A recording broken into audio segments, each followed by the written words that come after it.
It is not always possible to recognize truly great art. It can take many years, even centuries, for something to get any notice, as tastes change and people's understanding of art evolves. But some of us are lucky enough to be aware immediately that we are in the presence of greatness. And there was no doubt, as the Sturm and Drang of the score continued, as the names of those stars flashed across the screen, that we were about to experience true cinema, evident the second Douglas Walker failed to hit those two notes.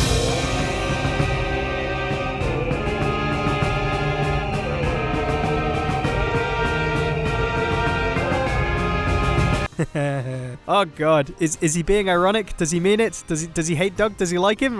Let's face it, I've given a fairly mixed impression over the years, huh? But I think it's time to set the record straight, in a year where I'm coming to terms with a lot of my past and what it is that's brought me here, to the internet, to you. I can trace the height of that feeling back to a film that, yes, is totally amateur, is totally buck wild, and, for many involved, probably better left as a memory. But looking at it now, there are many things that have become clear. Hidden meanings I think should be explored in all the detail they require. That will tell us a lot about whatever. This really doesn't need many excuses, does it? Let's throw off the shackles of decorum and cringe. Long live this weird little movie. Long live Kickassia. We can blame Doug, and we will, but I was really screwed by James Rolfe. He's gonna take you back to the past to play the shitty games that suck ass. Two things fueled the blossoming online video scene: nostalgia and outrage. We were reaching an era where you could re-access information about the stuff you'd grown up on, things you assumed were dreams you had one time, and it was also a place where you saw things that made you go, geez, is that real? Does he mean it? The Angry Video Game Nerd was the pinnacle of those two ideas, a creation of James Rolfe who would review and get unbelievably mad at his childhood games. He wasn't the first, but he was the best, partly because his character was great satire, inspired by old cartoons, movies, and the edgy comedy of the early 2000s. It's Bugs Bunny! I can't believe it, in my own house! It's Bugs Bunny! Bugs fucking Bunny! We loved it. However, it wasn't James I found first. Not that I found Doug Walker, a cartoonist from Chicago who liked to make some noise, and decided to review old movies and shows from his childhood on the internet through his own satirical character. Hello, I'm the Nostalgia Critic. I remember it so you don't have to. Doug found me, sorta, when a friend sent me his review of a film I'd long been fascinated by, the Tom and Jerry movie, and it spiraled from there. Did Tom and Jerry, one of the most famous silent duos of all time, just speak to each other? I'm gonna just go ahead and eat my customary 3-pound watermelon and drink my traditional pitcher of sangria both at the same time while I confirm how wrong I was about this ridiculous misunderstanding.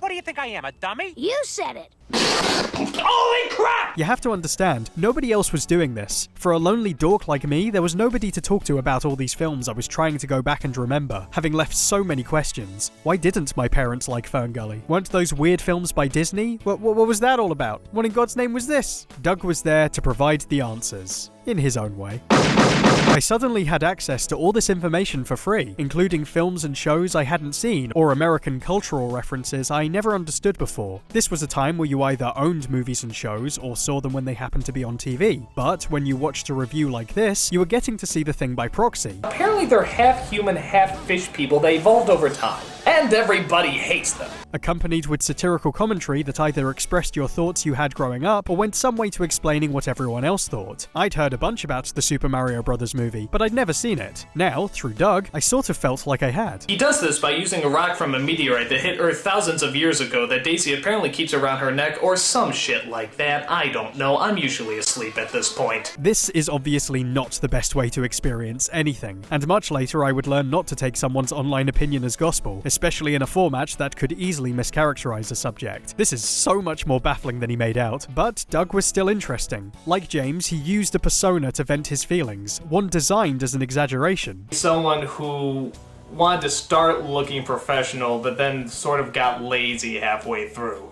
Betrayed by his childhood. He actually felt really pissed off that his childhood wasn't as good as he remembered it. The ultimate armchair cynic, the satire of a generation captivated with their childhood and reacting the way a man-child might. They had the balls to give one of the greatest superheroes of all time a bat credit card?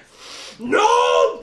No! Between the lines, however, I could see this was someone who also watched a lot of movies generally, which was a big attraction. Let me recap this. A fascist government is looking for a scientist and spouse working for a resistance who takes shelter in a bar under management by the spouse's ex-lover and a corrupted cop. Now, where have I heard that before? Casablanca! References and tributes were left to films I didn't know anyone else I could talk to about, making points I wished more people were making. He and I happened to share a lot of very particular opinions, and I found him kind of charismatic, somewhat self-aware, and, honestly, funny. Knew it! I knew I could do it! I knew I could pull it off!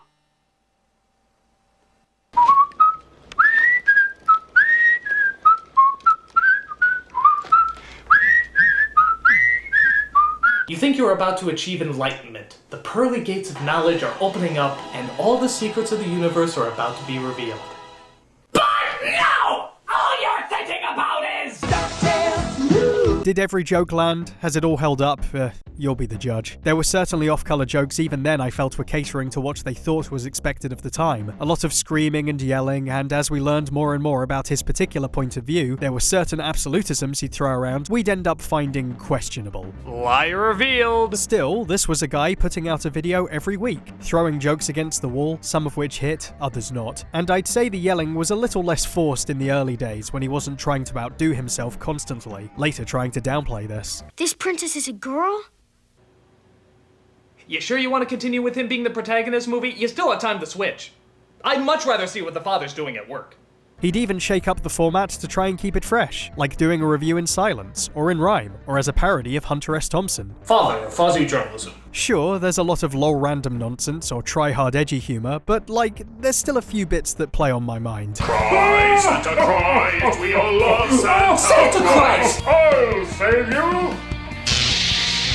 Even my sister likes this one. Yeah, dragging you into this as well, okay? I love you, Santa Christ. He atoned for all our sins, but he also likes pancakes. This parasocial relationship had fully taken hold, and week after week I came back to see what was on the docket next. Or, as it turned out, who might join him.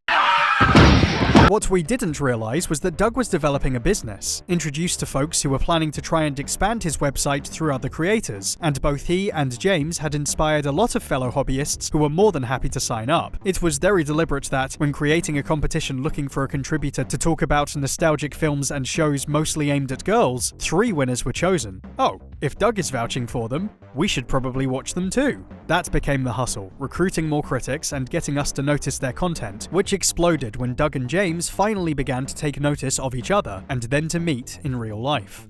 In the ring, but you know what?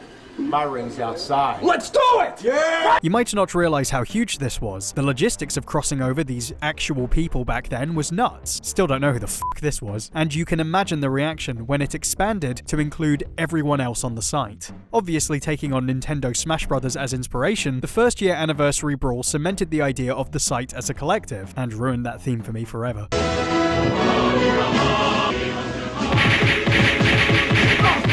If you were a fan of Doug, then of course you were checking this out and maybe getting introduced to the other creators. You didn't want to be left out, right? It was a goofy, fun thing at the height of the internet's random age, and that's absolutely reflected in what we got. Everyone had a good time. But it was only the beginning. Doug Walker was a movie guy and clearly had aspirations to do something more ambitious. To film a funny internet skit with a group of nerds is one thing, but what he really wanted to do was direct. Well, given it's that time of year again, I figure we should give this an appropriate introduction. So grab a snack and stroke your comically long sideburns. This is Doug Sember. Kikassia starts with an online reviewer called The Nostalgia Critic, played by Doug Walker, getting a crazy idea to take over a micronation run by Kevin Barr, played by Kevin Barr, and turn it into his own dictatorship called Kikassia. What can we do with an acre of land? What can't we do with an acre of land? With the help of a number of fellow internet reviewers he's assembled from across the globe, the critic leads an assault on the Barr stronghold and establishes a new order. But liar revealed. Let's slip his plans to turn on his friends should any of them step out of line. Will this collection of strong personalities lead to serious consequences? Does Cinema Snob sound like Jack Nicholson's baby? This is the new order. Now, is it weird that I kind see that. Yeah, no more of that. Now, Caucasia is far from an accessible feature. There's a lot here that will mostly tickle the terminally online, or those morbidly curious to see some internet history in motion, and they'll get that, right from the moment Doug, true to form, recreates a scene from a Bugs Bunny cartoon. I am going to invade you. It starts unassumingly enough, as a very in-jokey attempt to showcase these creators online getting together in a way mostly their fans will find funny, probably best represented by all the gags about why some contributors from the site can't get involved. That reminds me, I gotta call Sean. Who? The epic fail guy! Oh, yeah, he's funny. Yes. This is clearly an amateur skit. Everyone's filming in their houses or hotel rooms, the delivery is cartoonish, very much what a lot of people would have expected. However, as it goes on, as their attempts to invade this micronation ramp up and eventually succeed, things change. The film starts to transform into a film. It shifts into a sort of comedy version of Lord of the Flies, characters devolving into adult children fighting for control as Doug makes a case for why he and his kind should never be given any kind of power, and that begins to turn their weird in-jokes and eccentricities into part of the joke. I'd argue some of this has aged in ways I don't think we could have expected while still remaining entertaining on its own terms. In fact, hell, I'll go as far as to say that some things, so divorced from their original context, are now borderline hysterical. Mati. Yes, it is I, Mati, from Captain Planet. Crazy as it sounds, I think it encapsulates the era, summarizes a lot of truths about Doug Walker, and does it not just by accident, but on the deliberate strengths of its construction. I dare you to click off now. No wait, stop, come back. That's the most shocking thing to me, because the reasons I liked it then are not a million miles off what I see in it now. Fundamentally, I think Doug captured something in that concept, and dang it, I think he kinda caught it in the production too. I don't feel the need to talk to you about all the ways it looks rough. I don't need to insult your intelligence. Even then I knew this was amateur hour. I mean, I had seen films, okay? People at the time who hated the site wanted this to be the moment the world realized they were hypocrites, unable to make anything better than what they would criticize. But I don't think anyone saw this as an attempt to be better, just that they wanted to make something with the opportunity. Of course, there's a healthy dose of hubris in thinking they could make this to begin with, as first-time entrepreneurs getting big. And it's more than a little funny, many of its issues would never truly be fixed going forward. But back then, it seemed appropriate enough for their means and their audience. And sure, some of us really can't talk about having started any better either. Know thyself and all that. What I do feel I need to talk about are all the ways I think it actually works. That for many of the jokes that fall flat, the poor execution of the basics on the budget, well, it's not devoid of thought. As funny as Doug singing the opening theme is, it's the imagery that sets up the considered level of comedy we're getting into here. In Doug's commentary, he says he took inspiration from Bedknobs and Broomsticks, wanting to open with a Bayeux Tapestry set of drawings that would detail the film's events. However, in editing, he used placeholder art of famous wars across history, and realized it was more effective, which was right. Setting the tone with the melodrama of these huge battles to contrast with their own nonsense is genuinely good comedy, capped perfectly by including the previously planned tapestry images at the end, to show, while a failure, their struggle joins the history books after all. Let's not forget how defeatist the imagery is too. Even the music sits somewhere between triumph and tragedy, which I think is entirely the point. Oh, I can't believe I'm making this video. Art is a series of choices. Everything you see in a work is the result of a decision, or of a mistake, plenty of those. And there are choices made here that contribute to an epic comedy that weren't true of The Brawl. I mean, I know Doug is a fan of the Loonies and old-school epic comedies. Blues Brothers, Hot Shots, Spaceballs, the list goes on, and this isn't far off what they would do, or the kind of jokes they would make. So what are you people? A Nazi? Or Nazi? I think if you only watched a couple minutes out of context, you'd think of this as a bunch of nerds with overblown egos thinking they're all super cool, and there's probably a hint of that. But Doug crafts a narrative wherein they're designed to look like fools, to fail, and the constructed jokes and cuts tell that story. Fans! The first breach is such a ride, these completely unhinged individuals going full ham and making a total mountain of a molehill.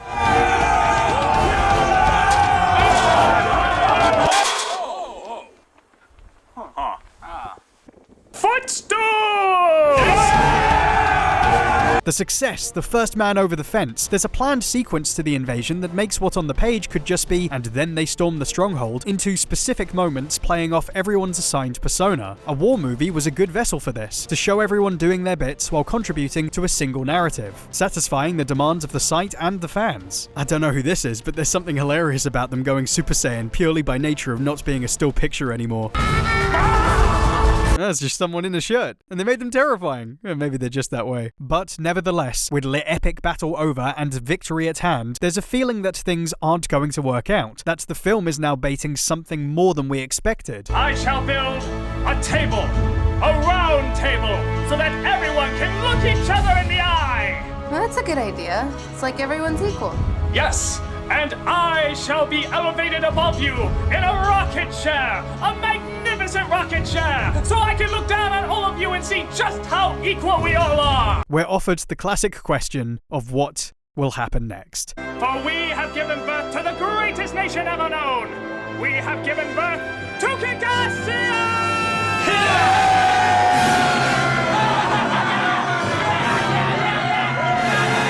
We cover a hell of a map here, going from the invasion to how the new regime functions, what these guys thought their new world was going to be, with a clear break between regimes represented by a newsreel parody that, yeah, goes on too long, but, well, has its moments. How about a few reports that you're, in fact, a little gun crazy?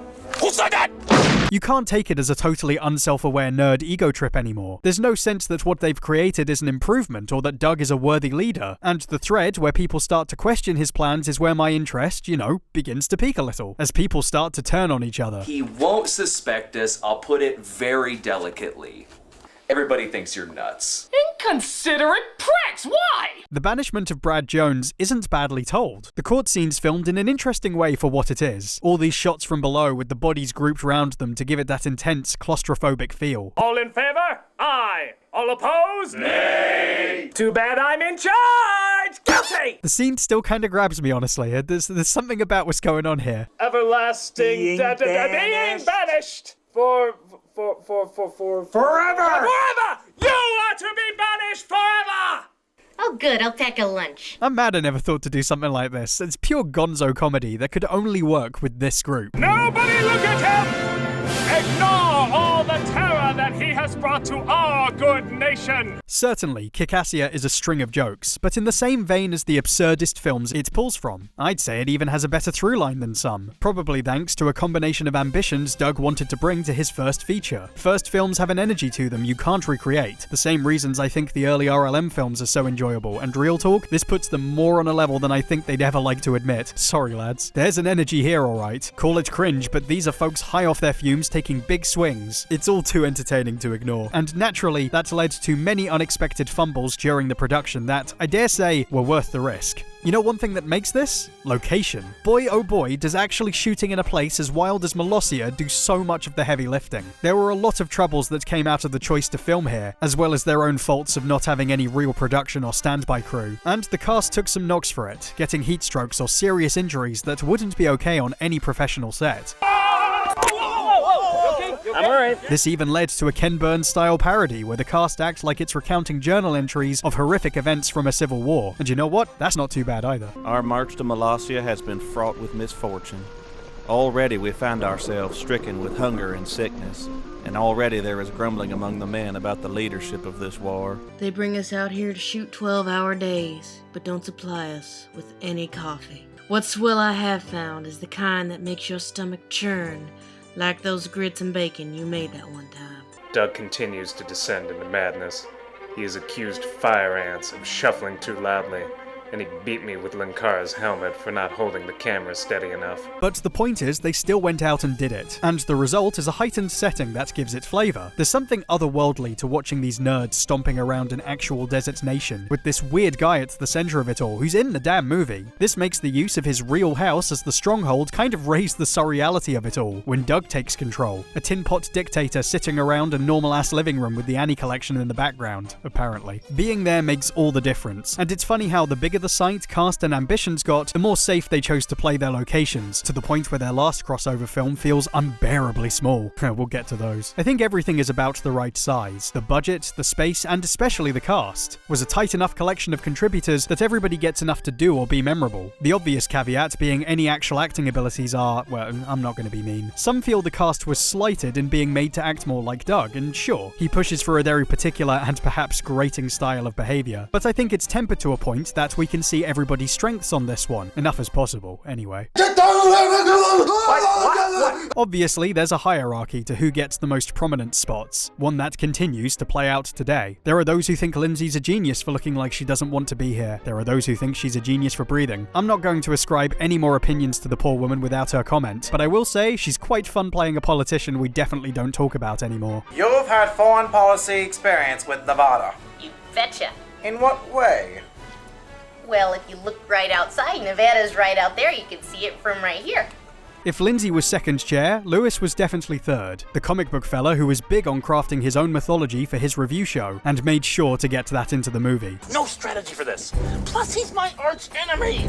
It's just annoying. Yeah, these guys are all nerd pretenders. Linkara is the guy, and there's something hopelessly charming about his refusal to play Patton without that shirt. It's my job to do it.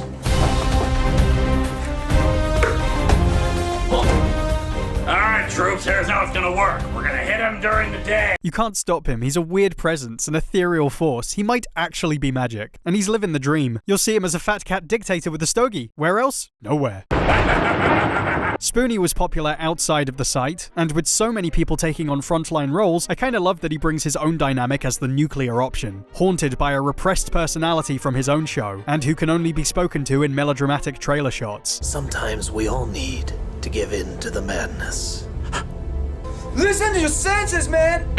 He's encouraged to transform into his alter ego throughout, leading to some very funny faces, and at last a transformation which, I admit, already sound like enough of a dork doing this, is the hypest possible way they could have done something so lame.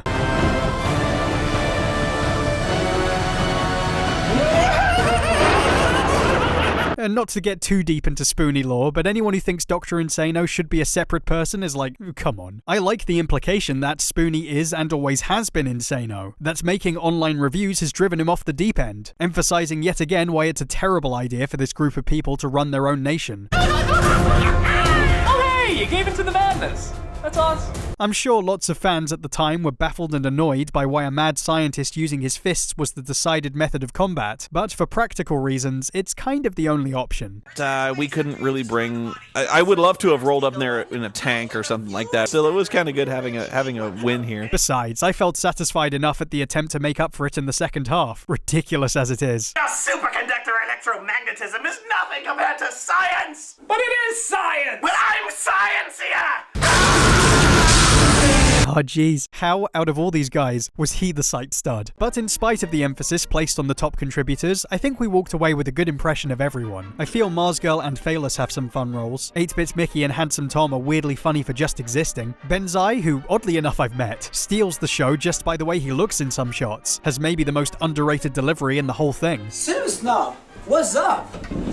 These stupid... I don't know if I can ever say Joe is the full ticket, but at this age, the guy was way too fun to not have on camera. The bullets are just going through the wall! Takes this to a 10 sometimes. Who knew, right? Sometimes the best way to deal with a madman is to send in another madman.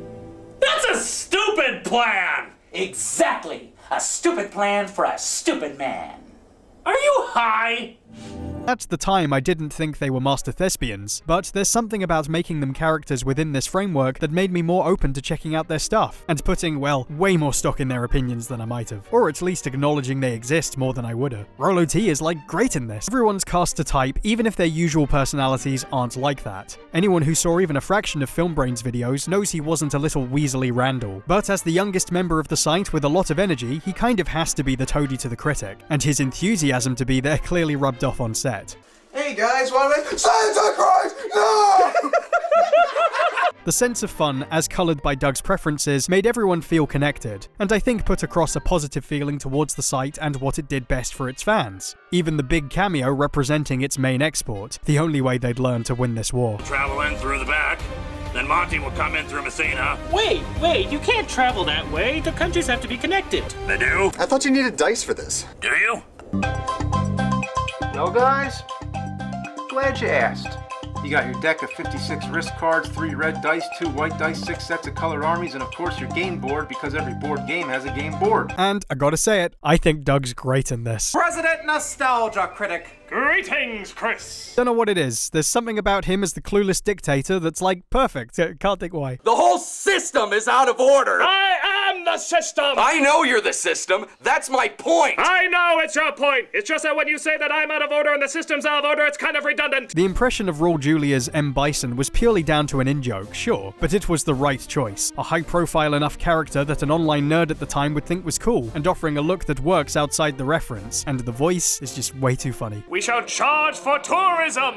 T-shirts, postcards. There was a time in the early days where I think Doug Walker was a funny presence, playing up the part he'd created to make a point. 2 minutes to the Harry Potter book. I don't know if there's anything really to be excited about.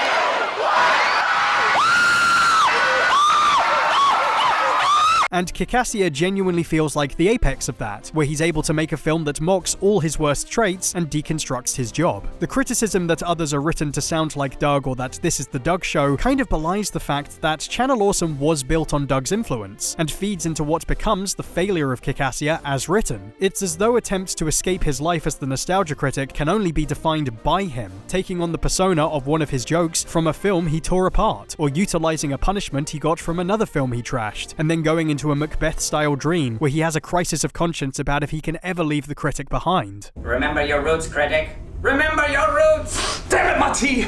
My roots are here, in Kikassia! The man-child within him can't help but take control, spreading to the land around him, turning Kikassia and its citizens into malformed Dougisms, and beginning to manifest bizarre creatures from his other videos into this new life. Help me! Santa cries! Santa cries! Santa cries! We all love. The longer they all stay here, the longer they're all dragged into his version of reality. A reality built on a lifetime of obsessing over films for children. Films that govern his life forever now. Just maybe, if we wish hard enough, we can bring him back to life. No, critic, no, that's crazy talk. But do you dare try? Do you dare try? Let's show what it truly means to believe. We believe in Santa Christ. We believe in Santa Christ. We believe in Santa Christ. We believe in Santa Christ. And now, all the people out there, everyone who ever cared about a treasured icon, we believe in Santa Christ. And that's essentially what he was going for. It's not about looking your best or cool or whatever. It's a self-defeating enterprise by a self-defeating character, the captain of a ship of fools, making him the biggest fool of all. We believe in Santa Christ! Nope, that did nothing. Toss him. Doug's belief that misery makes for great comedy isn't a perfect absolute, but in this case it plays out against himself, and that's not a bad intention. Which is why President Baugh is such a perfect villain. A guy couldn't give less of a shit. Where's the president? Oh, he's gone. Flew right out the door. The only person who could bring them down needed to be a proper adult, someone who was wise to their nonsense, knew it wouldn't work out, and who was in total control at every point. It's the addition of Baugh that buttons this as a cautionary tale, who lets them play out their childish fantasy so they can come to their own conclusions about who they all truly are. Aren't you glad that people actually give a crap about what you have to say? I mean, you're dorks! And in the end, he'll have taught them a lesson they'll try their hardest to forget. Did they not learn as conquerors once before that all is fair in love and war? No. We were never there, and as we know now, we don't know the full story behind what anyone thought. But there is enough of a feeling given through the personal vlogs of a spirit of kinship on the production. I did keep up with all of the extras released at the time, and it was part of that fascinating parasocial voyeurism only the internet could offer. You watch enough of these guys, and you almost feel like another person at the event, watching them hang out and learn about each other. Apparently, I am on a no-fly list now. My name is on some lists, and so They had to make a few phone calls just to see if it was all right for me to fly. And then that's about the time that I said, okay, now would be a good time to declare these assault rifles that I'm carrying. Everything's very collegial at this point. Nobody's deep enough into each other's lives to make any solid judgments, but you can see a little excitement at being able to meet like-minded individuals, or at least discovering each other's work through the process of meeting on set. The movie did its job too. There was an energy brought to everyone's videos after the fact. Doug had a few of them on his show multiple times, and the excitement was passed down to the audience as intended. Hello, I'm the Nostalgia Critic. I remember it so you don't have to.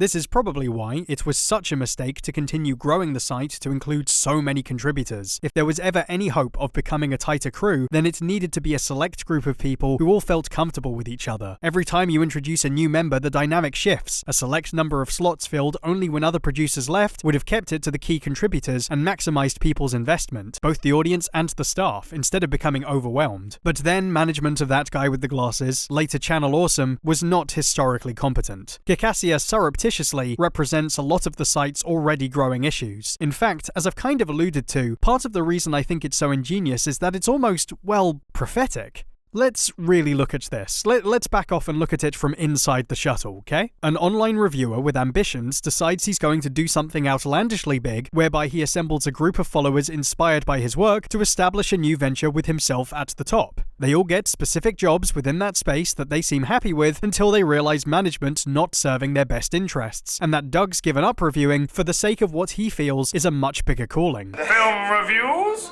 We do not do film reviews anymore. We don't. The subordinates all decide to plan an uprising, but all have different agendas and in one case a hidden personal issue that bubbles to the surface and drives him out of his mind. An aggressive-looking deity played by Rob Walker then attempts to put everything back in line until Doug causes his own downfall and decides to leave the venture behind and go back to his regular job, with everyone possibly going their separate ways, planning never to speak of this again. I sense, possibly, that some of this might feel familiar. Are you willing to let down the people that got you here? Your friends? Your allies? I'm not saying this is 100% unintended. As mentioned, Kikassia is relatively aware, and there's some personal truths they touch on that at the time were just light-hearted self-criticisms. But Channel Awesome and its contributors did eventually fall out, over concerns that aren't a million miles away from those truths, problems that may have always been on the horizon with someone like Doug, who recognized his flaws, but as a huge extrovert, wanted everyone to know it. To me, that's the major hidden depth I find Kikassia offers. Doug actualizing the natural endgame of his career by presenting those flaws on a grand scale. And it's tragically funny that, in the end, the subtext eventually became text. He had it all mapped out, and he still couldn't see it coming. I didn't even get my rocket chair.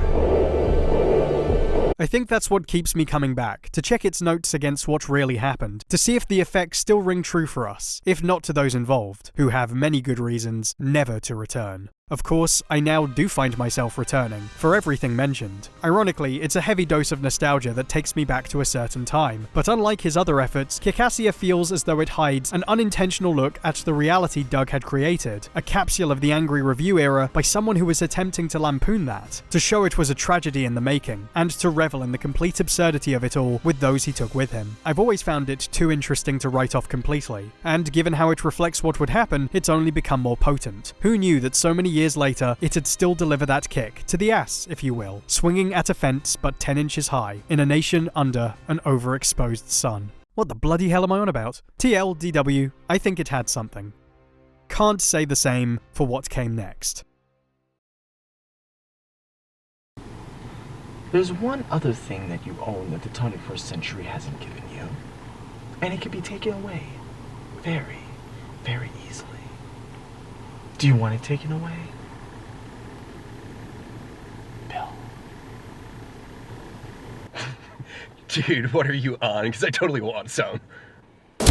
I remember watching this at the time and thinking something was off. It was fine when Kikassia did drama because it was part of the joke, but this thought it was clever. This was trying to be serious and impressive to someone, and it was not good. Which isn't to say that Suburban Nights is totally unlike Kikassia. Once again, it's a bunch of nerds getting together to take part in an overblown event that references stuff we all knew they or Doug talked about. And for what it is, there's some funny moments. As funny as it can be for a fan of the site, in 2000 whenever. I kind of like the vibe, the idea of it, wandering around the woods with your buddies acting like idiots. And We're definitely less ambitious with our locations, but at least we're outside, right? I like Spoonie truly being the master of his element here, as the resident hardcore D&D nerd. Face the wrath of the Master Mages!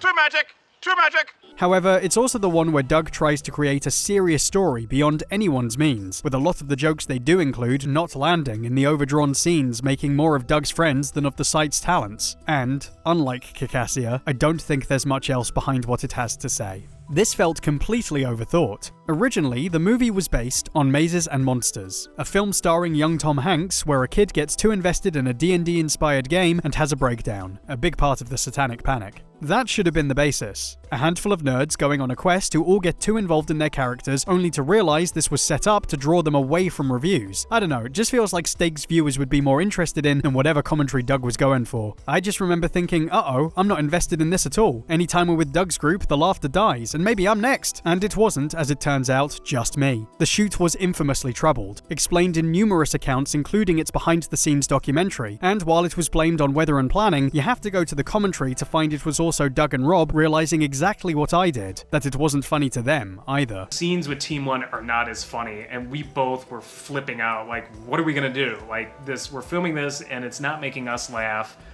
It's cold outside, the producers are just completely destroyed. The idea this would be a failure was a big factor in wanting to pull the plug and make a mockumentary, a decision the entire cast and crew pushed back on. Looking back, I appreciate it more knowing they made the effort to finish what they started, and it did deliver on some moments that would only have worked in that format. Critic? Suede? To you, this is just some guy. To me, this was a reviewer I remembered who'd been gone from the site a long time, magically reappearing. And I guess, all these years later, I still feel a nice jolt from the memory of seeing this reunion the day it happened. A day I now realize may never have happened at all. Suede, it's good to see you. Benzai? I thought you hated me. Benzai does hate you, but Conan loves you. Alright then. However, it wasn't enough to keep me around. I'd finally moved to college, met new friends, expanded my perspective of art, criticism, and the wider opinion of the site as a breeding ground for bad habits. It was getting repetitive and overgrown, and I was beginning to feel irritated by Doug's assertions of certain films being met without challenge. By 2013, I'd gone complete cold turkey, switching alliances to my other favourite band of scrongos. I would hear news of Tigwita, but it was all in my peripheral, so I didn't see their final big film until years later, and that was an endurance test. We're a distraction. We're a distraction! Clearly underwritten by a number of fears around YouTube copyright law, interpersonal relationships going sour, and Doug's own desire to move on, the film comes across as a midlife crisis by someone who's barely allowed themselves to live a life at all. This got a laugh at least. I don't think it was meant to. To boldly flee ended on a weird note, with Doug abandoning the character in hopes of moving on, which left huge questions for the others. None of it paid off. Doug's original show, Demo Reel, was a disaster that didn't work on any level and brought him back to playing the nostalgia critic. Only now he was carrying bad habits from that show, making the new reviews nigh unwatchable. Terrible skits used to recreate the films to avoid copyright law, an insular cast of hired actors, and a weirdly desperate feeling from Walker, who now seemed beyond a parody of himself. Things with the original contributors were also beginning to deteriorate. Frustration stemming right from Kikassia had grown into anger, citing terrible management and communication issues, that they were neglecting existing contributors in favor of their new team, as well as the feeling Channel Awesome's brand had become tainted through poor content and scandals even the public were catching wind of. When those frustrations were publicly voiced, the response from the site was to dismiss them entirely, and that led to some very bad situations. Ties were permanently cut, leaving Doug with his team in Chicago, Brad Jones, and Guru Larry. But he's everywhere. A year later, Doug debuted his review for The Wall, which, everyone said it, was baffling. Claimed by Doug to be a love letter to the film, the video acted more as a poorly made, mean-spirited parody that seemed to totally miss its intentions. And it will forever remain the moment when the world decided enough was enough. This is pandering like hell. It was incomprehensible, tacky, insulting, and I'm sure there's an adjective for this as well, but I'm not going to pick one. Dan Olson, a friend of Lindsay Ellis, briefly under the umbrella of the site, had some very choice words in deconstructing the review, a video which itself has become a symbol of just how widespread the fascination and disdain for Doug's work had gotten. The commentary, when it's not completely off topic, waffles between faint praise like, well, I guess the song is kinda rad, and really performatively cruel stuff, like calling the creators clever clout-chasing fakes. None of it feels like the kind of good-natured ribbing you'd get from actually invested fans who are making fun of a thing that they love. What's missing at the core is any sense of motivation. What did you really think about it? I guess I liked it fine. A little full of itself, but they put in a lot of effort. Yeah. People just wanted him to stop. That was some time ago. And now? Well, Channel Awesome definitely took a hit from the experience, but when the dust cleared, their viewership leveled out, and Doug hasn't stopped making videos. There's been a narrative going around that Doug is a walking tragedy, that he's trapped in a prison of his own making, forever doomed to be the nostalgia critic burning out his uninspired shtick, making unfunny videos as this character forever. Except, when I went to check back on Doug for the first time in years, I saw some stuff that wasn't terrible. In fact, I didn't hate it. I thought he was okay. And even a little funny. Looky here. I struck stamps. Do you not value stamps? Well, you're a fool. Because stamps is more valuable than gold. That is not true. I don't want any confusion, but it's like gold. That is also not true, but they are important. Doug is still making Nostalgia Critic reviews, complete with the occasional sketch, and some of those I just can't... but has also branched out into sitting down and talking about movies the way any other creator in the space does. And they're fine. This film is a perfect marriage of artistry and kitsch. And by God, if that isn't Elvis Presley's career. I wouldn't say they're amazing, but he comes across as being pretty real with his take, maybe even accounting for an audience's perception against his own. I'd say, well, I liked it, but I don't know what fans will think of it. And not even fans, just like movie-going fans. The Nostalgia Critic videos have become extensions of this. Skip over any weird sketches and you'll find not a lot of yelling and screaming, but a guy making a few basic but interesting points that honestly had me intrigued. This is the emotional height of the film. The Joker escapes. Harvey is scarred. We're at an hour 40 minutes, a perfect running time. Imagine if it just stopped like this.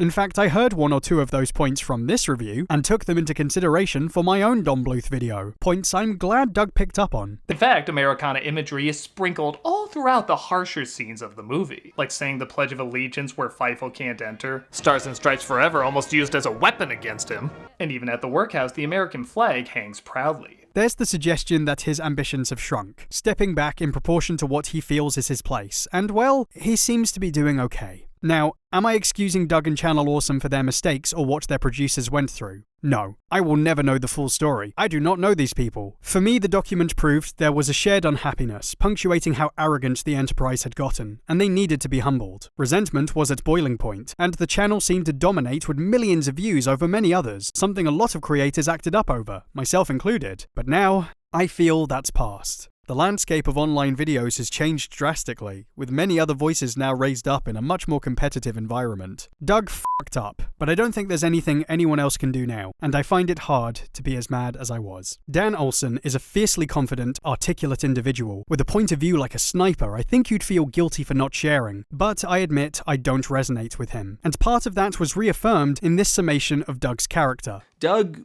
wants to be a filmmaker. He wants to make art, but he can't, because he's a fundamentally incurious person who isn't much interested in what other people think or feel, and all his ideas boil down to, what if Batman met Mario? Okay, I don't disagree with his commentary on the War Review specifically, and there's personal history here. He's not entirely off base. But I'm going to put my neck on the line and say I'm not convinced that characterization paints the full picture of Doug, even if only going by his perceived values as a once intense observer. This may just be a poor impression. I always enjoy when someone disagrees with me about something, because you find out about the person. Like, if I hate something and somebody else loves it, I love asking, well, why do you like it? And you can really find out about them. And that's what I think is so much fun about doing reviews. I don't think Doug always gets it right, but I think he does crave understanding while absorbing as much art as possible beyond pop culture trends. Years ago, he listed his top 20 films, including Titus, Amadeus, Eyes Wide Shut, Brazil, and gave absolutely fine readings for why that was so. One of my favorite books is George Orwell's 1984, and Brazil is something of a comedic version of that. It shows how bureaucracy is killing us, materials are more valuable than life, and mankind's constant quest to deny responsibility. He's an opera buff, describing his experience with Valkyrie and how it still affects him. This is one of those operas where I just saw it recently. I saw it again this year live, and it still had the same impact. Totally changed how I looked at music. And it kind of changed how I looked at storytelling too. And it's still, I hear this music, particularly that last third, and it just gets me going. When making his 2019 Disney-cember series, where he reviews a Disney-owned film every day of the month, he finished with David Lynch's A Straight Story, and talked of how, even as a fan of Lynch, this still had him rethinking his conception of film. It challenges me in both a complex but also very simple way, which I think David Lynch is all about. I like how he takes the medium and he tries to do things that aren't conventional. He doesn't always have to go beginning, middle, and end. It doesn't always have to be a character arc. It doesn't always have to be something that's been done a million times. I adored it for everything it did and everything it didn't do. Maybe not the deepest takes, but they don't feel invalid, clearly coming from a vulnerable place, and are exactly why I think he means it when he says he likes The Wall. It's right in line with his top picks. Even if that video suggests otherwise. Oh, it's really not good. I can fault many of his flaws, but I can't fault his passion for film. Doug made his business on the back of an angry cartoon persona that blurred with his own, alongside a history of coming across as aggressive and confronting other people's takes, drenched in cynicism and irony. But there are also earnest, real reviews he's put together that portray this, sometimes offering observations I wish I'd made. I don't think the staging is particularly cinematic. It's almost always a medium shot or a medium wide shot. Even the bigger shots look like something you would see in a Broadway musical rather than a cinematic epic. But I say that's a half problem because there are some shots that are very cinematic. One thing I think Doug is right about is the validity of critics not only as providers of high-minded analysis, but as anyone with a point of view to share. It's about the passion, insight, and yes, entertainment a critic can bring. The best thing about them is their critiques didn't help us form our opinions, they helped us express our opinions. And how to do so in a way that was honest and would get people to listen. And in the past, Doug has done that for me. Raised points about films that changed my view, or made simple observations that had me better appreciate old favorites. There's no song here, there's no dialogue, it's just him walking down these empty, dark roads. And it takes the time to really let this moment sink in, and it's not only one of my favorite moments in the movie, it's one of my favorite moments in film altogether. Listen to that music, look at these shots, you can just feel the atmosphere coming through on the screen. He goes to the stairs where the woman feeding the birds was, and she's not there. I could be reading too much into it, but I always sort of took it that she may have died. Listen to that choir, is that like the choir you'd hear in a church? Almost like it's signifying do those good moments when you can because there may not be another time. It's just such a perfect moment. I cannot speak for the reality of Doug, but I can speak for his effect on my life, and the doors he opened to film I had yet to go through. Far from breeding negativity, I found these raised my awareness of movies I'd otherwise not have gone out of my way to see, made me want to get involved in real-life discussions of film, helped me meet friends and go through new experiences, and yes, find confidence to go online and make my own opinions heard. Those front-facing qualities made his transition to a wildly over-ambitious feature quite something to witness, suggesting talent that may have not been honed, but certainly could get him far enough to be known, as well as those who joined his venture. He may never internalize what should have been learned, but deep down, hidden beneath the quagmires of ego, is someone who once kind of understood how to work an audience, in a way I found a little inspiring. And he's the only other guy I know who loves The Great Race. Maybe one of my favorite films, maybe my favorite film. I kind of owe him this one. There are many out there who want you to hear they have outgrown terrible things and moved on, that they're better and wiser, that they'll never make such stupid mistakes again, and as I've gotten older, I've gotten wary of making such claims so loudly. Of course we change, we take on new views of life and ourselves. We always strive to do better, but we also never know what we will continue to believe or feel, especially in relation to our past, and that, in going back, there's still things we can realize that are true of us. It was really a friend who put it to me best. Doug is like your father. Stick with me on this one. As a child, you love him. He's the silly man who makes funny faces and tells you his view of the world. As a teenager, you hate him because you've outgrown him, and you're discovering your own views and broadening your horizons. But as an adult, the terrible truth is revealed. As you too continue to stumble, make mistakes, fail, it becomes harder to hate your father. Because you understand him. You've become your father. And I guess he's just a fact of life. Hey people, I'm back, and I'm here to stay. And I just wanted to say one thing to all of you. Merry Merry Christmas! Merry Christmas, you porn-reviewing fucktard! Blow me! Merry Christmas, you self-righteous activist for anything, you! I so wish you'd die. Merry Christmas, you pasty comic book reading ass magnet, you! Merry Christmas, you overexcitable Puerto Rican jumping bean! Oh, I am so working on a hand grenade with your name on it. Merry Christmas, you pompous reject of everything likable, you! Thanks a lot. I'll see you in hell. Merry Christmas! Merry Christmas! Merry Christmas to all!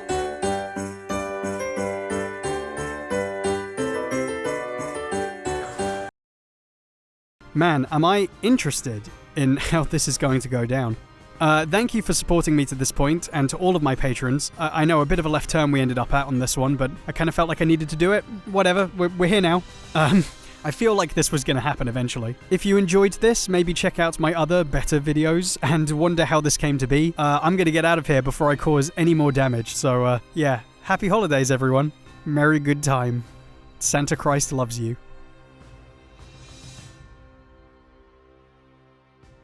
Oh god, what am I doing? What if any of them find this? B-Mask, Nostalgia Critic here. Have seen it recommended to me. Now when I see it, I'm definitely gonna click on it.